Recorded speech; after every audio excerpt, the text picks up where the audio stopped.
첫 시간에 창세기 20장 전체의 그 큰 뼈대 중심이 되는 그 말씀의 내용이 뭔가를 이제 이해를 시키는 말씀을 한 시간 나눴어요. 이제 이번 시간에 좀 더 구체적인 내용을 좀 나누겠습니다. 창세기 시작에서 보면은 대체 하나님이 천지를 창조하시니라 해놓고 나서 바로 이어서 땅이 공고하고 혼돈하며 흑암이 깊음 위에 있고 이렇게 이제 말씀이 이어져 나가는데, 공허하며 혼돈하다, 그 다음에 흑암이 깊음에 있다, 이제 이런 표현을 넣어서 그리스 사람들의 철학 사상에서는 카오스 시대다 그래가지고 그것은 모든 것이 무질서한 상태, 근원적으로 이 우주 만물의 생성기에 아주 혼돈하고 혼잡한 상태, 그런 상태를 철학적으로 그렇게 표현을 하는데, 그건 이제 세상 사람들은 사물이 뭐 태양에서 지구가 뭐 이렇게 분리되어 나왔다, 뭔가 또 부딪혀서 무엇이 이제 뭐 지구가 혼돈하고 막 이제 뭐 바다가 땅이 되고, 히말라야 그 산에도 보면 이제 바다에 있던 그 진흙 이런 것이 지금도 발견된다 이러고, 거기에 뭐 굴이나 조개나 뭐 이런 것들이 발견되고, 이제 그런 것을 빗대서 이제 과학적으로 이걸 증명을 해보려고 많은 이제 뭐 지질학자나 천문학자나 이런 분들이 수천 년을 계속 노력을 했지만, 사실은 이게 우주의 태생에 관한 비밀을 다 밝혀낸다는 건 인간의 그 두뇌로는 어렵죠. 우리는 다만 이제 성경에 있는 말씀을 그대로 그냥 믿음으로 받아들일 뿐이고, 하나님이 그분의 목적을 위하여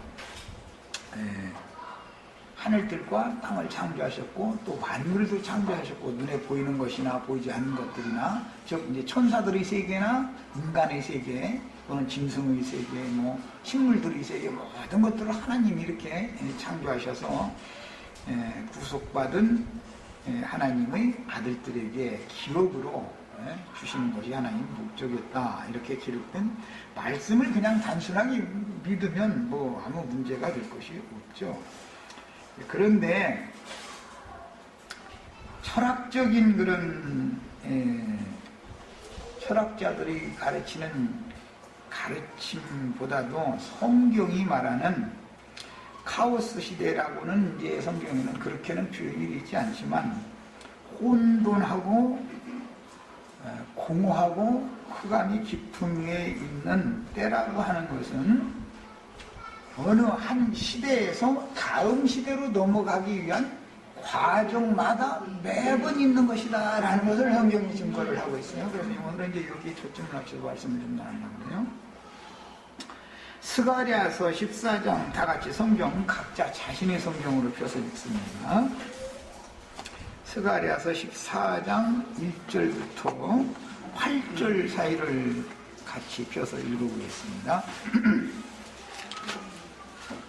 거기에는 상당히 해석하기가 난해한 그런 성구가 나와 있는데, 거기를 한번 살펴보겠습니다. 특히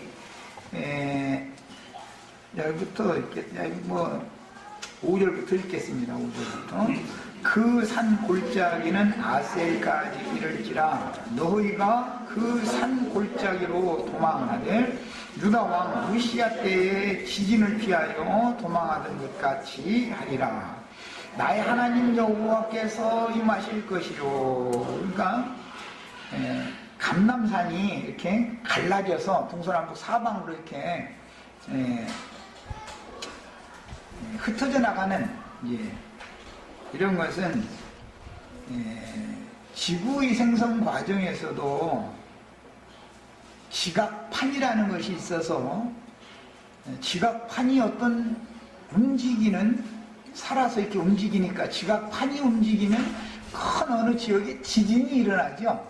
당연히 지진이 일어나면 그 위에는 물이 덮여 있을 거니까 그럼 뭐 해일이라든지 이런 어마어마한 이제 피해가 일어나고 당연히 큰 어마어마한 또 폭풍도 같이 불 수가 있고 이제 이런 현상이 당연히 오겠죠.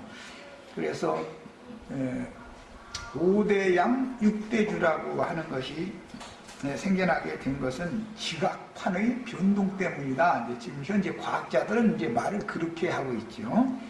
자, 그래서 땅이 공허하고 혼돈하며 흑암이 깊음에 있고 하나님의 신이 수면에 운행하시다가 천하의 모든 물이 한 곳으로 보이고 드러난 붓을 땅이라 칭하시리라. 이렇게 이제 말씀이 혼돈에서부터 시작이 되는 거예요. 그런 것 때문에 철학적으로 성경과 세상 사람들이 철학이 논리가 일단은 같이 맞물려 들어간다라는 걸 이해를 하실 수 있을 거예요. 자, 그런데 6절 읽습니다. 그날에는 빛이 없겠고, 창세기 1장 2절과 같죠? 흑암이 깊은 게 있단 말이에요. 그 다음에 혼돈하고 공허한 상태다. 그 카오스 시대의 상태, 카오스 때의 상태다 이 말이에요. 광명한 것들이 라고 그랬는데 광명한 자들이 원문은 이렇게 되어 있어요. 이것은 빛의 천사들이 그 말이에요. 구약시대의 용어에서 이런 말씀 읽을 때는 빛의 천사들이 그런 뜻이에요. 광명한 자들이 떠날 것이라. 빛이 떠나면 당연히 저녁이 오겠죠. 밤이 오죠. 빛의 천사들이 떠나면 어둠의 천사들이 인간 세계를 지배하러 오는 거예요. 그래서 유대인들은 날짜 계산을 할 때 늘 저녁이 되며 아침이 되니 늘 날짜 계산을 애굽 사람들이 태양력 계산과 반대되게 이렇게 계산을 하는 거예요. 여호와께서 여기는 이제 특별 단수형의 지정 관사가 붙어서 여호와께서만 아시는 날이 돼요.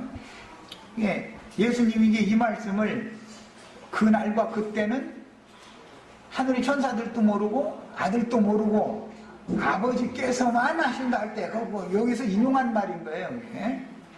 여호와께서만 하시는 한 날이 있다.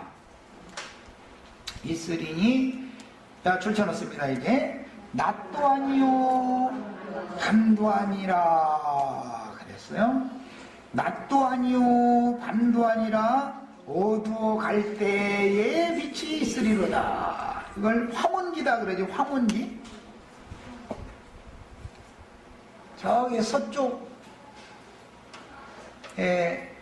뭐 이제 그 평야지대에서는 평야의 해가 지면 끝이 있을 것이고 바다가 보이면 바다의 맨 끝이 보이겠죠. 해가 지는. 그 보면 지구가 이렇게 둥글기 때문에 움직인다 보니까 해가 이제 이렇게 넘어가는 걸로 이렇게 표상적으로 이제 그렇게 나타나서 그런데 어두워 갈 때에 광명한 것들이 떠나니까 당연히 어둠이 오겠죠.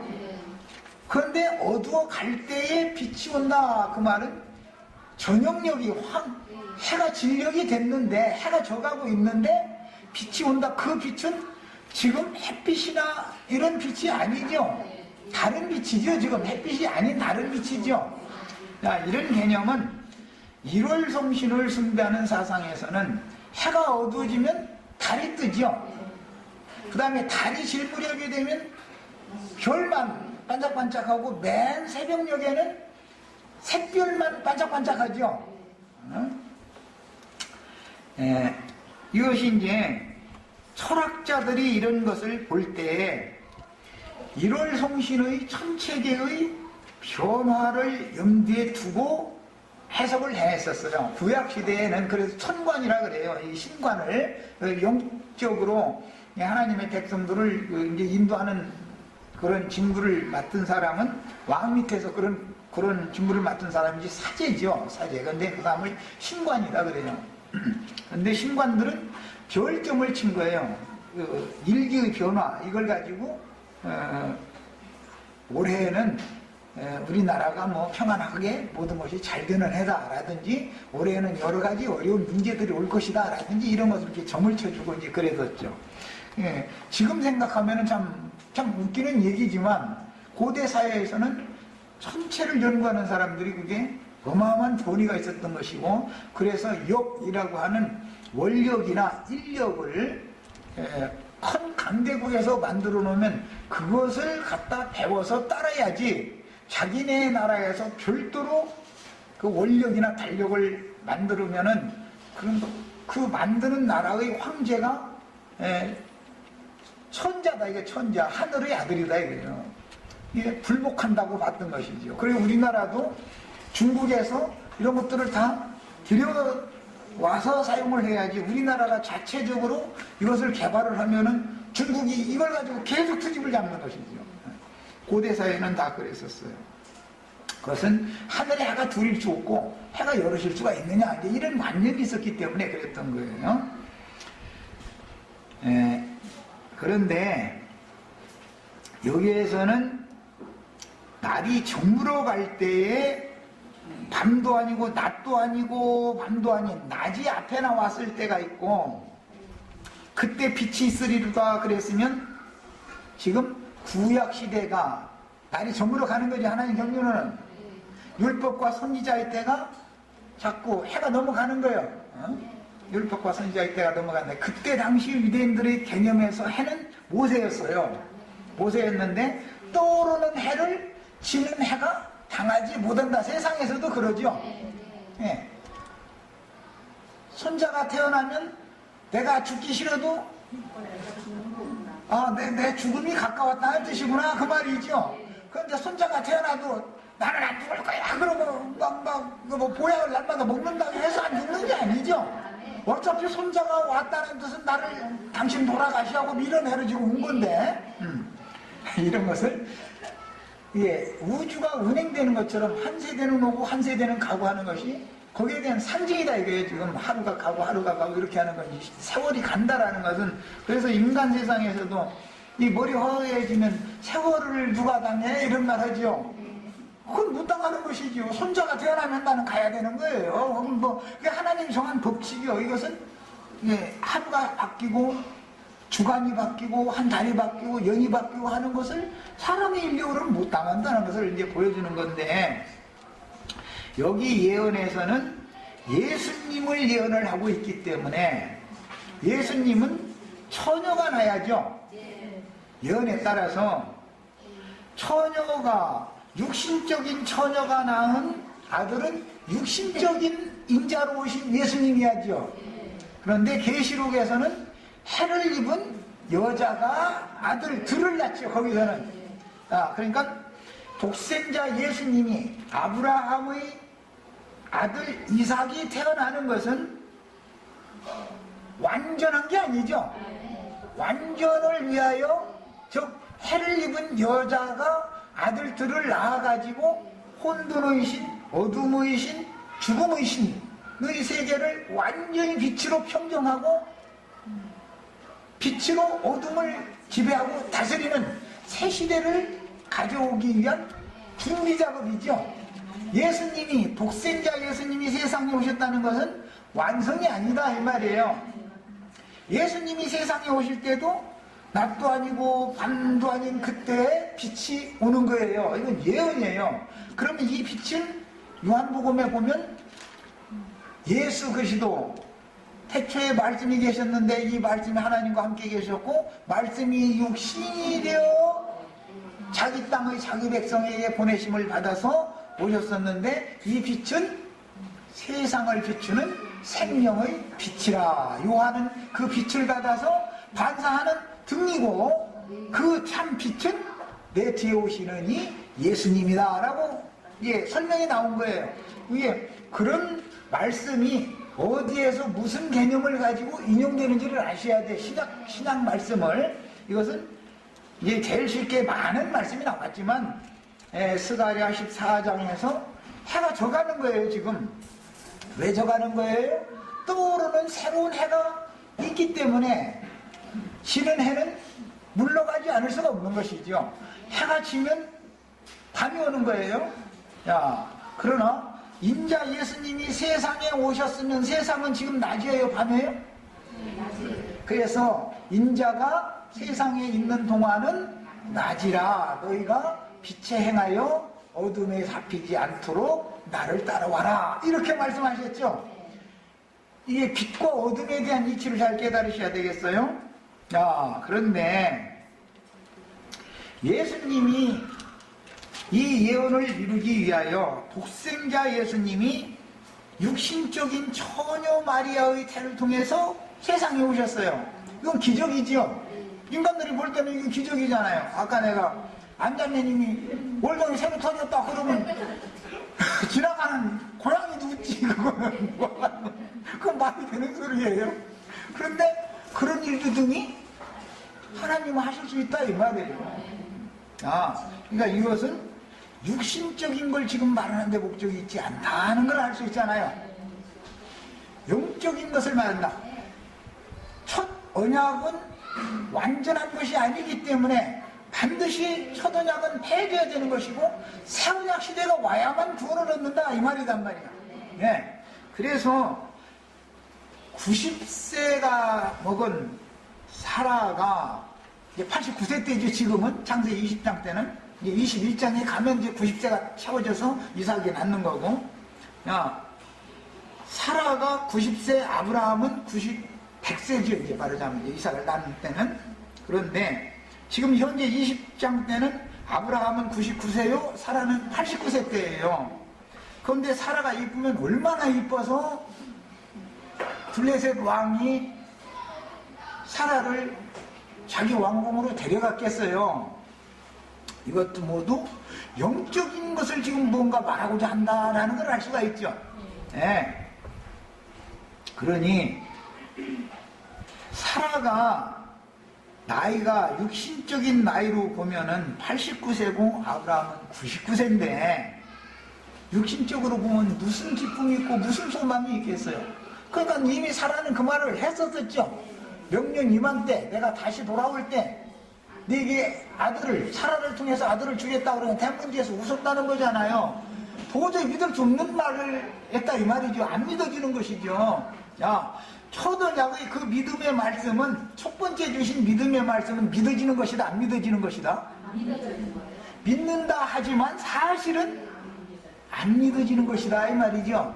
이제 이것을 거짓 믿음이라 그래. 시작은 믿음 얘기가 나올 때 그리스도 예수로 말미암아 난 믿음이라는 말이 나오고, 예수 그리스도 안에 있는 믿음이라는 말이 나와요. 믿음의 주이신 예수 그리스도, 이런 말씀이 나와요.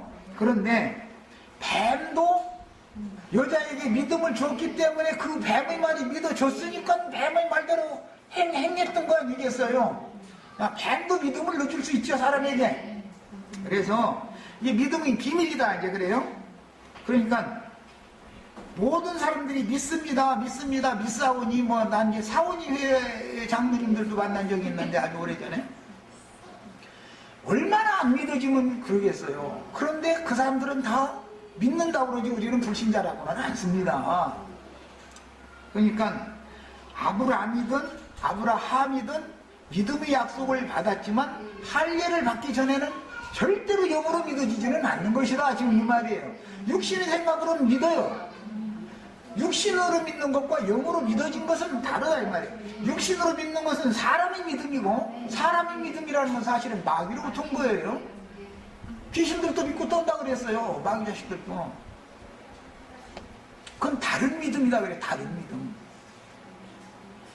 예수 그리스도로 말미암아서 온 믿음으로 믿어져야 되는 것이다 이제 이 문제는. 그래서 이제 기독교계에서는 그런 걸 이제 교리적으로 말할 때 복음을 믿어서 구원받았다는 것은 능동형이 절대 아닌 것이다, 수동형인 것이다, 이걸 아주 굉장히 강조하죠. 그런데 내가를 앞세우면 능동형이 돼요, 수동형이 돼요? 수동형이 아니잖아. 내가니까 내가 능동적이잖아. 능동적인 남성형, 이제 그 히브리어나 헬라에서는 남성형이냐 여성형이냐 어떤 단어 하나가 이게 굉장히 중요하게 다뤄져요. 예를 들자면 다윗의 아들 솔로몬 하면 남성 명사지만 술람미 하면 여성 명사, 누구인가는 똑같은 거예요. 의미는 이렇게 이 신앙세계에서 사용하는 언어라는 것은 굉장히 그 의미들이 깊어요. 그러니까 중요한 것은 이제 이것 때문에 신본주의 혹은 인본주의 이런 말들이 나온 거예요. 사람을 기점으로 모든 것을 잡으면, 시작점을 사람으로 잡으면 인본주의다 이거예요. 인이 근본이다, 사람이 근본이다 라고 보는 거예요. 모든 종교는 사람이 근본으로 보죠. 홍익대학교 홍익인강 뭐를 보는 거예요? 사람을 근본으로 본다 이거예요. 사람의 근본. 유교, 불교, 라마교 다 뭐예요? 사람을 근본으로 본다 이거예요. 사람을. 그러나 성경의 구원의 기도는 신이 근본이다. 이게 모든 만물의 근원자를 알아야 된다. 이걸 자꾸 말하는 거예요. 그래서 계시록 끝에도 보면은 하늘들과 땅과 바다와 만물을 창조하신 그분만을 경배해라. 그래서 그 말이 나오는 거예요. 이것은 신앙이 다른 신앙이냐, 다른 신앙이냐, 바른 신앙이냐를 구분하느라 그런 거예요. 네. 자, 이게 혼잡의 때는 시대가 바꿔지기 전에 반드시 오게 돼 있다. 구약시대에서 신약시대로 넘어올 때 400년 동안의 카오스 때가 있었어요. 카오스 시대가. 말라기 선지자까지 선지자를 보내시면 빛이 세상이 지금 빛의 천사들이 보냄을 받았다는 뜻이고, 사람들이 이게 빛을 지금 이게 전해주고 있는 중이고, 선지자를 보내시지 않고 말씀을 딱 닫아놔버려. 하나님이 빛을 안 보내버려. 그러면 어둠이 왔다 이 말이에요. 그런데 그냥 어둠이 오면 얼마나 좋겠어요. 그런데 어둠도 어둠의 천사들을 통해서 오는 것이지, 어둠이라는 게 괜히 오는 거는 아니다 이 말이에요. 그러니까 400년 동안에 온 땅에 선지자, 자칭 선지자라 하는 자들이 더 득세를 했다는 거예요. 그들이 하나도 없어졌다는 거예요. 낮도 아니요 밤도 아니라 어두워갈 때 빛이 있으리로다 할 그때는 거짓 선지자들이 판을 치고 빛들은 떠나갔다. 참 선지자들, 하나님의 말씀을 받은 선지자들은 순교당하고 죽임당하고 숨고 그랬다 이 말이야. 그것이 낮과 밤이 지금 교차하는 것으로서 상징해 놓은 것이다 이 말이에요. 자, 참빛이신 예수님이 오려면 거짓빛이 물러가야죠. 왜 참빛이라는 말이 나왔겠어요? 가짜빛이 있으니까 지금 한 말이겠죠. 가짜빛이. 그래서 광명을 가장한 사탄의 사자들이, 그들이 어둠의 천사라고, 나는 어둠의 사자야, 내 말 들으면 너희 다 죽어, 이렇게 나타나요? 아니면 여러분들 다 내 말 들으면 구원받는다고 나타나요? 다 광명의 천사를 가장해서 나타나는데 거짓빛에게 참빛이 다 속는 것이 문제다 이거예요. 참빛이 속는 게 아니라 거짓빛에게 사람들이 속는 것이 문제다 이거예요. 사람들이. 그러면 거짓빛은 참빛을 대적을 해야만 교회가 득세를 하기 때문에 참빛을 가진 사람들을 박해를 안을 수가 없는 것이죠. 그럼 참빛을 가진 사람들은 숨다가 숨고 다니다 결국은 죽임당하면 빛이 다 떠나간단 말이에요. 빛이 다 떠나가. 이런 방식으로 빛과 어둠이 교차되는 거예요. 그런 시대가 혼돈의 시대다. 혼돈의 시대. 야, 지난 시간에 내가 잠깐 이제 물질적으로 혼돈의 시대의 특징은 육신적으로는 음란이 아주 그냥 판을 치는 거예요. 에어는 없어, 말이 되는 이제 막. 에어는 없어, 구분이 없어, 막 그냥. 그것이 혼돈의 특징이다, 이거. 야, 그것은 뭘 반영하는 것이냐? 가치관, 인간의 정신세계, 내가 세상에 인간으로 보냄을 받은 의미와 가치와 목적이, 즉 인간의 가치관이 혼돈되어 있다 이 말이야. 무엇가 옳은 것이고 무엇가 인생의 목적이고 이게 그냥 말하자면은 뭐 질서가 없는 것이죠. 그런 시대를 카오스 시대다 그래요. 그런데 예수님이 예언을 하실 때, 이제 오셔서 말씀을 하실 때 말씀을 잠깐 그 한 절만 보겠습니다. 그 누가복음 16장 8절 한번 읽어보겠습니다. 누가복음 16장 8절. 굉장히 거기 어려운 말씀이. 야, 또박또박 같이 누가복음 16장 8절을 읽어봅니다.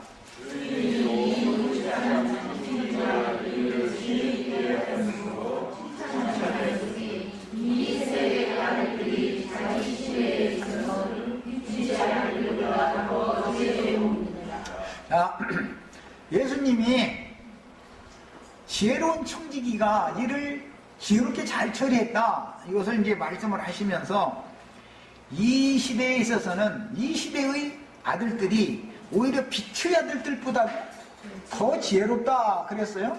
그러면 시대가 전환이 지금 예수님이 오셨을 때가 시대가 전환되는 시기죠. 이 시대의 아들들은 누구예요? 주님이 제자들이죠. 자칭 빛의 아들들은 누구예요? 모세의 제자들이죠. 상징이에요, 상징. 이런 것이 다 예수님의 생각이다 이거예요. 예수님 지금 하시는 말씀입니다. 이 시대의 아들들은 빛의 아들들보다도 더 지혜롭다. 자, 빛의 아들들은 뱀에게 지혜를 받은 자들이고 주님의 제자들은 하나님께 참 지혜를 받았다. 지금 이 말을 하는 거예요. 이해하셨어요?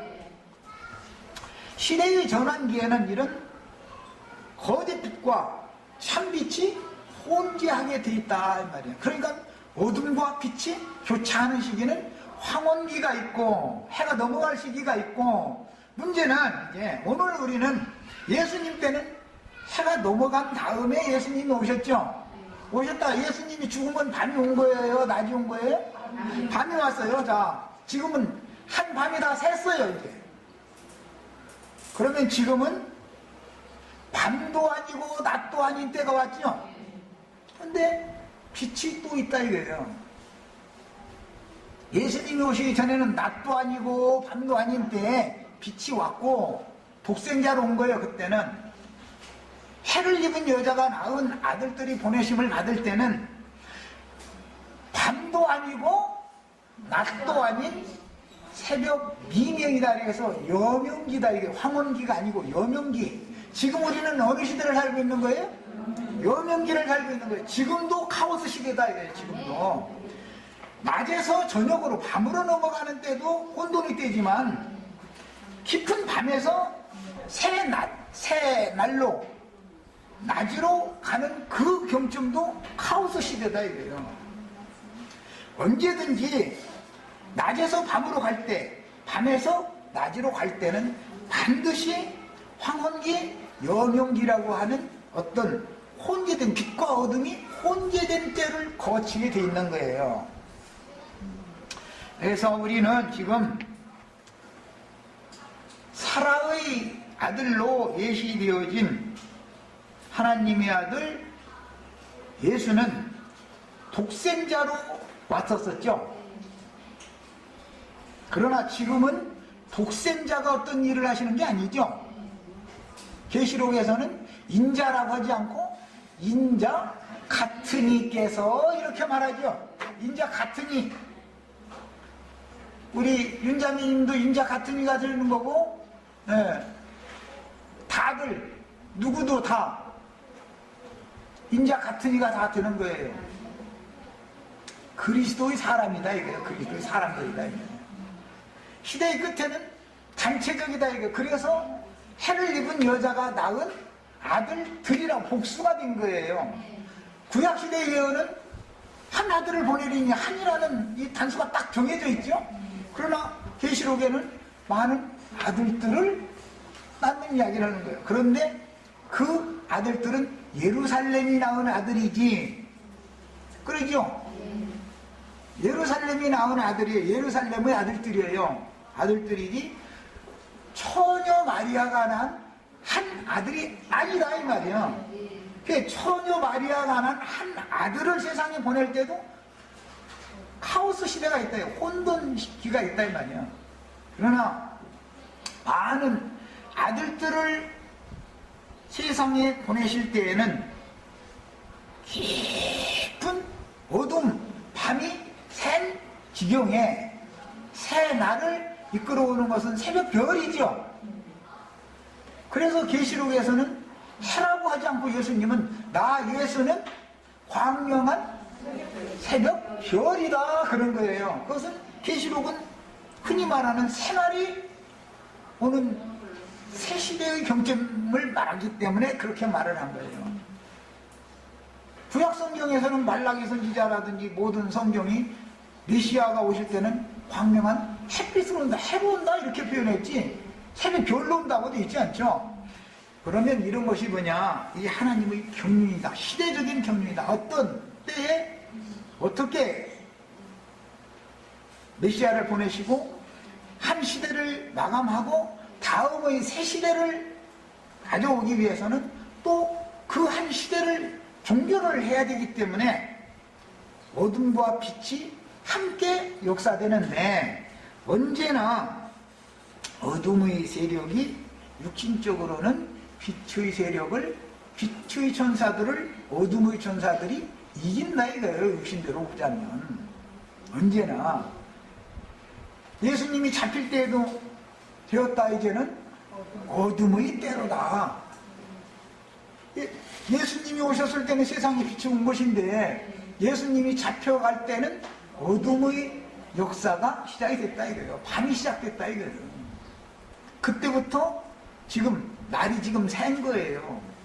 날이 해가지고 이방인들에게 전도를 하는 데는 이틀이 걸렸어요. 성경에 보면 나사로가 죽었는데 나흘 동안 있다가 살아나고 이런 얘기 읽어보셨죠? 어떤 날짜가 나올 때도 성경에서는 한마디도 괜히 하는 말은 없어요. 성경이라는 것은 그러니까 성경이에요.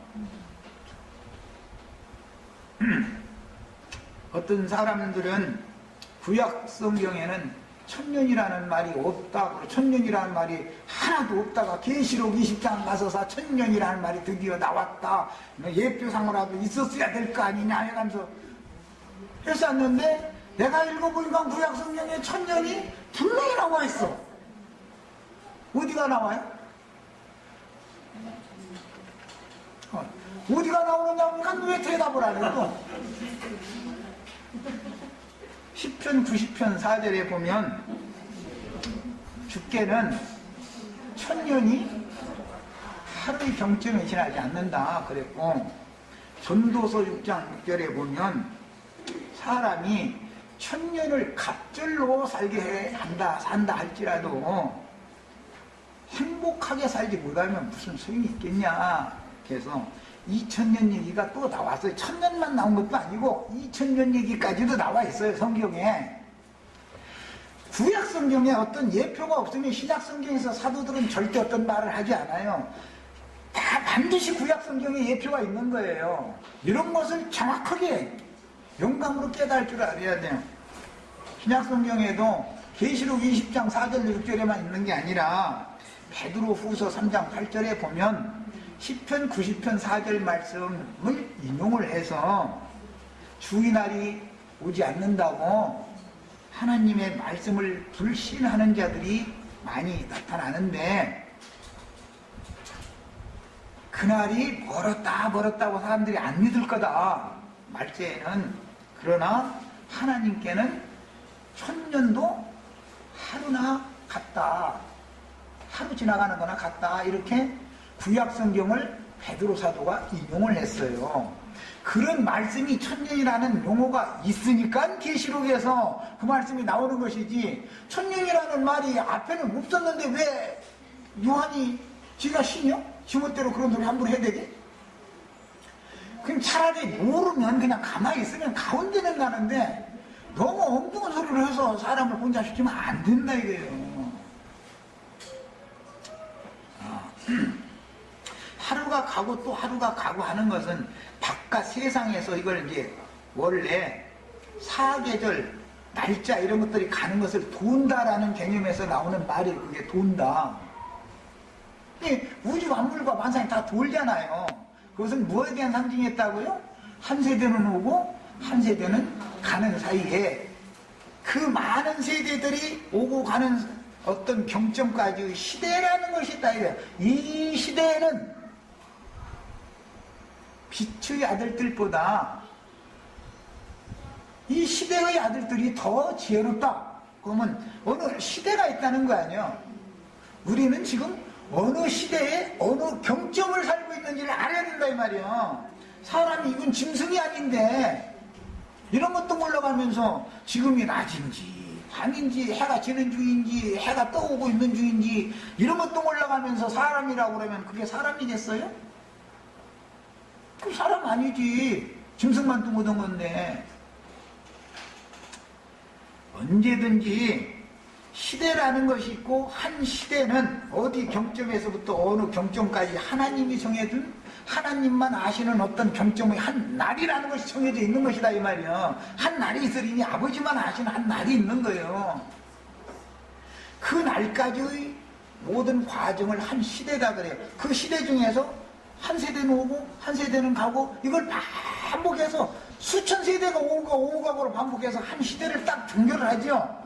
그러면 그것을 끝내는 게 아니라 다음 새 시대가 또 온다 이 말이에요. 그래서 예수님이 아버지의 때라는 말을 했고 인자의 때라는 말을 하게 된 거예요.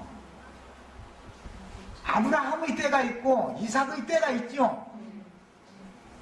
이삭이 죽으면 야곱의 때가 또 오는 거 아니에요. 때가 바꾸지잖아요. 자꾸 세대가 바꿔지잖아요. 세대가 바꿔질 때마다 어느 한 시대를 향해서 가는 거예요. 그 하나님에게는 어느 한 시대의 전체적인 그분이 하시고자 하는 일을 종결하는 때가 있고 그 날이 딱 있단 말이야. 그래서 그 날과 그 때는 아무도 모른다 이런 말씀을 예수님이 인용하게 된 거예요. 그 날과 때를 부정하는 사람들이 너무 성경에 대해서 무지한 사람들이죠. 하나님은 우주 창조와 창조의 목적과 그것을 왜 경영을 하시는지, 나라는 사람은 왜 우리 부모님처럼 배부지도 못하고 가난하고 그런 부모님을 통해서 나를 태어나게 했는지, 다 하나님이 어떤 목적이 있어서 어떤 일을 하시지, 하나님이 무슨 바보예요? 우리 임명희 자매님은 왜 이렇게 살게 만들어 놨겠어요? 임명희 자매님 내가 볼 때는 대학물이라도 먹었으면 지금 할 얘기 있습니다 막 하면서 막 할 텐데 지금 무슨 소린가 하고 이러고 있잖아요. 다 거기에도 하나님의 목적이 있는 거예요. 우리가 하루하루를 사는데도 다 하나님의 목적이 있는 거예요. 이것을 믿는 사람이 믿는 사람이다 이래요. 모든 것을 인본주의에서 신본주의로 바꿔야 된다. 모든 것들의 근원점은 누구다? 나는 시작이요 끝이다. 나는 알파와 오메가요 처음과 나중이다. 하나님이 왜 때가 없겠어요? 처음과 나중이고 시작과 끝이면 분명히 때가 있고 그런 일을 하실 때는 어떤 목적이 있는 것이지, 하나님은 아무 목적도 없이 그냥 냉탕으로 뭔 일을 한단 말이에요? 우리가 왜 오늘 여기 와서 이러고 모였어요? 내가 여기 온 것 같아요? 어떠한 신에 이끌려서 온 거예요. 내가 온 게 아니에요. 그 다음에 주님의 재림이라고 흔히 말하는 때가 있는데, 성경에서 제시하는 때는 율법과 선지자의 때라는 것이 한번 큰 윤곽으로 하나 나오고, 그 다음에 이방인의 때가 차기까지라고 해서 한 시대가 또 한 번 지나가는 거예요. 그리고 나서는 그 천년이 차기까지라고 해서 또 한 번 시대가 지나가는 거예요. 야, 시대가 지나갈 때마다 혼돈이 온다. 그 증거는 혼돈이 오는 것은 심판이 왔다는 뜻이에요. 하나님이 천지를 창조하셨는데 왜 땅이 공허하고 혼돈해요? 땅의 모든 악이 편만하게 됐고 하나님이 땅을 심판했기 때문에 혼돈하고 공허하고 흑암이 깊은 데에 오게 된 거예요. 초림 예수님이 오셨을 때는 예루살렘과 유대 나라를 심판하고 오신 거예요. 한 면에서는. 그 대신 이방인들을 구원하는 새 시대를 열러 오신 거예요. 초림하셨을 때 독생자가 오신 것은, 흔히 말하는 재림 때라는 것은 예루살렘의 아들들이 새 시대를 이끌어오는 때를 의미하는 것으로서 이방인의 때가 종결되어지는 때다 이거예요. 이방인의 때가. 즉 이제는 자칭 우리는 빛 가운데 있다 하는 빛의 아들들인지 하는 사람들이 다 심판받는 때가 온다 이거예요. 그때는 무슨 전쟁이 있다겠어요? 아마겟돈, 무기또 산의 골짜기의 전쟁이 있다 이거예요. 아마겟돈의 전쟁. 그게 뭐예요? 카오스다 이거예요. 카오스. 인간 나라에서 제일 혼돈하고 모든 질서가 안 잡히는 게 뭐예요? 전쟁이죠. 전쟁. 인간 나라에서는 그런 거예요. 이것은 영의 세계에서 빛의 천사들과 어둠의 천사들의 전쟁이 인간 나라의 역사에 이렇게 나타난 것을 말한다 이 말이에요. 천년이 시작이 됐어요. 이제 천년이 차고 나서도 무슨 전쟁이 또 있어요? 네, 복과 마구의 전쟁이 또 있어요. 그러니까 반드시 시대의 전환기에는 카오스 때가 온다 이 말이에요. 그것을 일러서 하나님이 주의 날, 여호와의 날, 큰 날, 인자의 날, 그 날 계속 이렇게 말씀한 거예요. 우리는 우리 개인의 마지막 날을 준비하는 것과 동시에 제일 중요한 것은 하나님의 때를 알고 하나님의 때에 맞춰서 나의 마지막 날, 큰 날, 나의 세상 끝날을 준비하는 거예요. 그러려고 우리가 지금 여기 모인 거예요. 이런 걸 가르침 받으려고 온 거예요. 무슨 예배당 사람들이야. 그냥 육신대로 하니까 그냥 막 축복받고 막 그냥 헌금 내면 막 100배, 60배, 30배로 막 복을 받고 막 이제 이러니까 그거는 아니다고 사람들이 많이 말을 하지만 그 사람들보다도 더 묻은 사람들이 지금은 너무너무 많다. 우리가 왜 신앙생활을 하며 신앙생활을 할 때는 뭘 가르침 받아야 되는지를 기본적으로 모르고 있다 이거예요. 성경이 말하고 나는 의도를 너무 모른다 이 말이에요. 하나님을 아는 것이 영생이에요. 그의 보내신 자 예수 그리스도를 아는 것이 영생이에요. 이 말은 다른 표현으로는 마음에 새긴 율법 저주에서 그 다음에 거기에 더해서 신의 산 모세로 말미암아 주신 모세의 율법 저주가 꽁꽁 더 묶여있는 저주받은 인간의 본질에서부터 복음으로 말미암아 사탄의 결박에서 풀려가지고 저주에서 노연함을 받아서 양심의 자유를 얻는 것을 말한다 이 말이에요. 영이 자유로워져야 된다 이 말이에요. 자, 사람이 저주의 결박에서 묶여나서 놓여져서 해방을 받으려면 사람이 자유롭게 되려면 어떻게 해야 된다겠어요? 진리를 알지니 진리가 너희를 자유케 하리라. 네. 진리를 알아야 돼. 진리를. 그러니까 하나님이 그 종들을 빛의 천사들을 통해서 하나님의 말씀의 빛을 어둠 가운데 잡힌 사람들에게 보낸다라는 것은 진리의 증인들을 보낸다라는 뜻이다 이 말이에요. 창세기 20장을 이제 전체적인 말씀을 이제 마무리를 하려고 그래요. 많은 구절을 지금 다 추구를 해야 하지만 제일 중요한 것은 사람이 스스로 회개할 수 있어요? 없어요? 없어요. 어떻게 해야 회개가 돼요? 통회하는 영을 보내주셔야 되는 거예요. 그게 스가랴서에 나오는 말이에요. 그날에 빛이 많은 날에는 뭘 한다고요? 통회하는 영을 보내주신다. 그 영을 받아가지고 내가 근본적으로 어떠한 죄인인지부터 깨달음이 올 때 벌써 생명의 빛이 오기 시작한 것이다 이 말이에요. 그래서 빛이 어둠에 잡힌 사람들을 건져내는 거예요. 그래서 빛의 아들로 삼아가지고 빛의 나라로 데려가는 얘기를 하는데 거기에는 창세기 20장이라고 하는 과정을 거치게 돼 있다 이 말이에요. 자, 여기까지 하고 마칩니다.